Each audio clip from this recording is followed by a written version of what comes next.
All right, ladies and gentlemen, we have our there we go. We have our project all set up for this electrical box I built over the weekend. Um, Hopefully, I'm not blocking the view, but what we're gonna show here, shut the heater off so the camera can pick up my voice a lot better than just the heater in the background running. But this here is a field piece multimeter. We're going to be showing you guys here that we've got 120 volts. You're going to be hearing it squeaking here in just a few seconds. So now I'm going to check this one here outlet. It's all plugged up, and I'll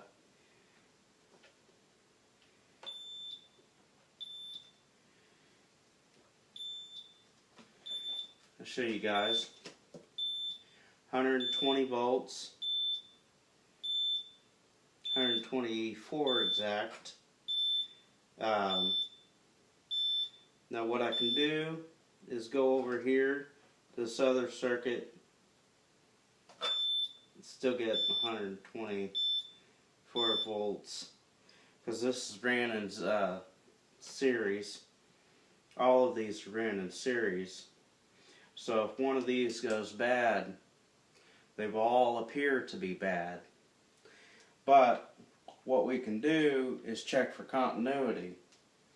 And I'm going to show you guys a way to check for continuity. We're going to check it on continuity. OL. And the way to do that is strictly unplug that box, and it will squeak, I believe, if we have continuity, which all these have already been pre-tested before I did this video. So now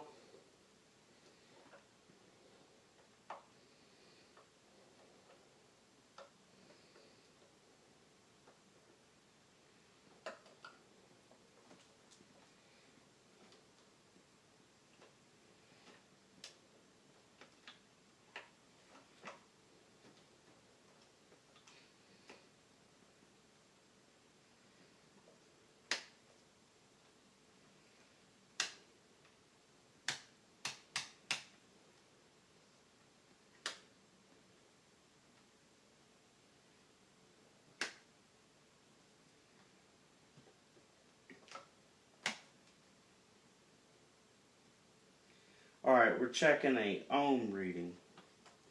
It's one way to check on some other things too. Check for continuity. First off, we have to check to see what we got for continuity.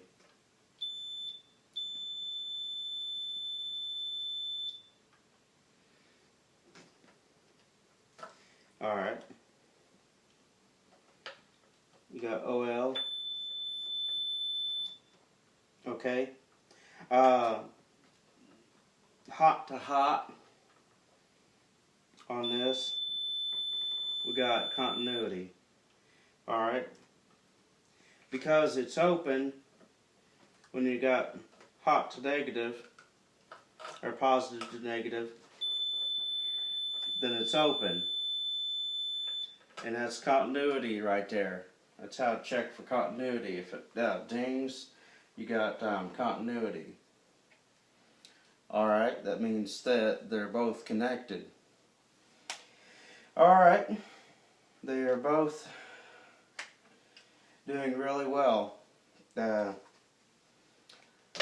just think this project is something that I just love to do, and I think if I could get a chance to build another one, I'm going to build another one. It's taken me all weekend to put this together, because the first 5 hours was trying to figure out getting the wire setting in place, because the wire I was using was really tough and hard to move around, and it got pretty frustrating. It also become time consuming. I took breaks quite often to try to rest my mind. Also had other things I needed to do, and so I think that if I were to just spend flat time, no joking around, put everything together, I could have had this done in probably about 3 hours. The more boxes I build, the better I'll get at this, faster I'll get. I like the flexible wire. I like stranded wire. I don't like solid wire. Really all that great. I really don't like solid wire. It's hard to maneuver. Flexible wire is something that I'll probably use if I can get a hold of it. I use old extension cord wire. That's flexible wire. Use strands of that. Go ahead and build the circuit.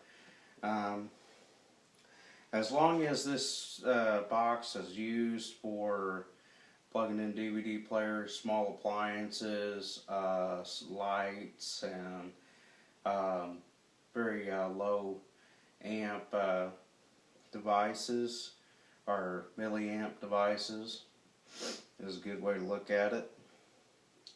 This box will work fine. It shouldn't heat it up too much and burn the wires out of it, burn the receptacles out of it. And last but not least, the worst thing that can happen is for it to catch fire, and that's something that no one wants to have happen. But I'm going to wrap that up, and probably going to put this on Facebook or YouTube. And I'm making another video here pretty soon. I'm going to start talking about some drills here just in my next video. So alright, this is Leon Fulford signing off.